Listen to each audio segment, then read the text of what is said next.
everyone. My name is Patrick Beamer, and I'm a doctoral student in the Educational Psychology and Educational Technology program at Michigan State University. And I'm here today with Dr. Akane Zusho. Dr. Zusho is an associate professor of educational psychology in the Graduate School of Education at Fordham University. So I want to first thank you for joining me today. Oh, no, thank you. I'm happy to be here and I'm kind of honored. Awesome. Well, we'll dive right in. My first question is, how do sociocultural factors influence student motivation and engagement? So that's a really important question, a big question, and a somewhat difficult question, I think, for me to answer, in large part because I don't think our research community necessarily agrees on a definition when we talk about sociocultural factors, let alone how to actually operationalize them in studies of motivation. What I will say is that I do think that our research community is definitely they definitely agree on the fact that those things matter for the most part, and I'm also seeing a shift in terms of the research toward contextualization. So whether it's the research on situated motivation or even the systems view or the growing research on students of color, we all agree that these sociocultural factors do matter, but whether or not I could sort of say at this point in time how they matter, it's kind of hard to say, especially if you're talking about factors like race, for example. So I don't know if you want me to go more into that or. Absolutely. I mean, in terms of race, for example, if you look in the literature, you see studies that define it rather simplistically, just in terms of that closed-ended, variable, and treat it as an independent variable. Many people, myself including, have sort of argued against that approach because it sort of it doesn't really recognize the fact that race is it's a socially invented construct. It's not really biological, and it also doesn't recognize issues of like power and inequity that I think the researchers who really do focus on issues of race and racial socialization, racial identity often talk about. So at this point in time, in terms of the motivation literature, I don't really see, there is a growing community of scholars who are looking at that, but not as much yet. So, what we're seeing is that, sometimes we find differences. We don't really know why there's differences, so, I think more work needs to be done there. Right. Absolutely. We'll get to our last question, which is a two-parter.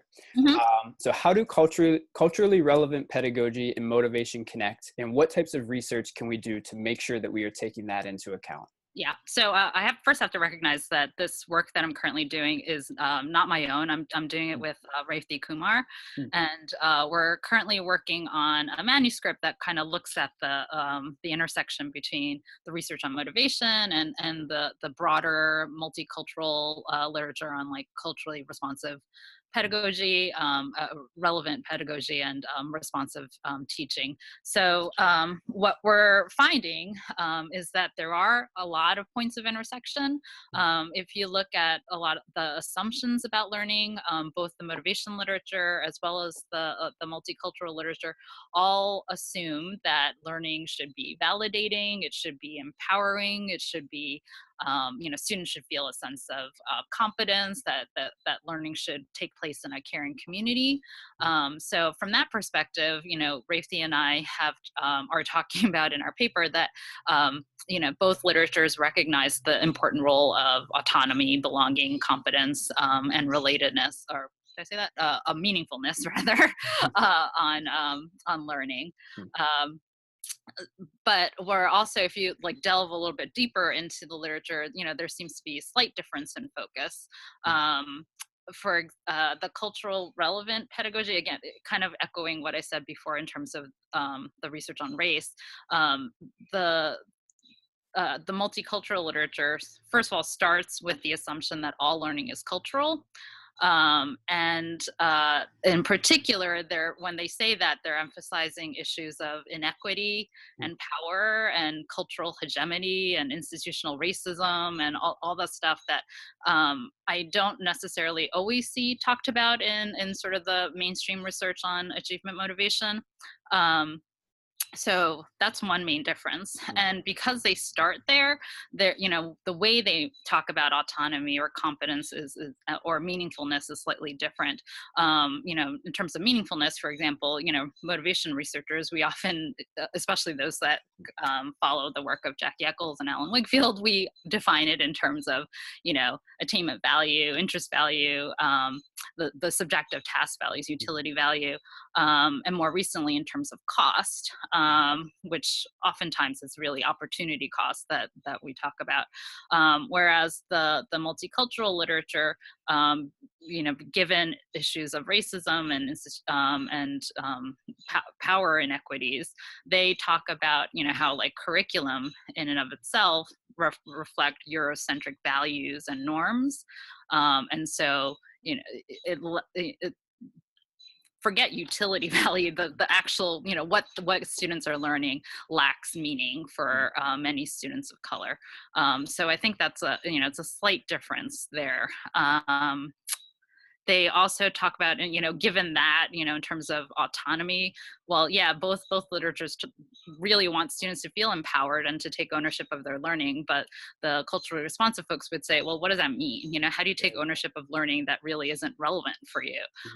So oftentimes what we see in the discussions there is issues of cultural competence and developing a cultural identity, and how those things are really important and lead to actually academic competence. So that's not things that I see a lot of motivational at least mainstream motivation researchers talk about yet. Some do, but I think that's a direction that we can go, to sort of start talking about the second part of your question. Things like cultural costs, if we are talking about similar things, but to just put a slight spin on it a little bit more and emphasize the cultural part, I think we could sort of bring the two literatures even closer together. Right, absolutely. Great. Well, I want to thank you for joining me today. And until next time. Thank you. Thank you.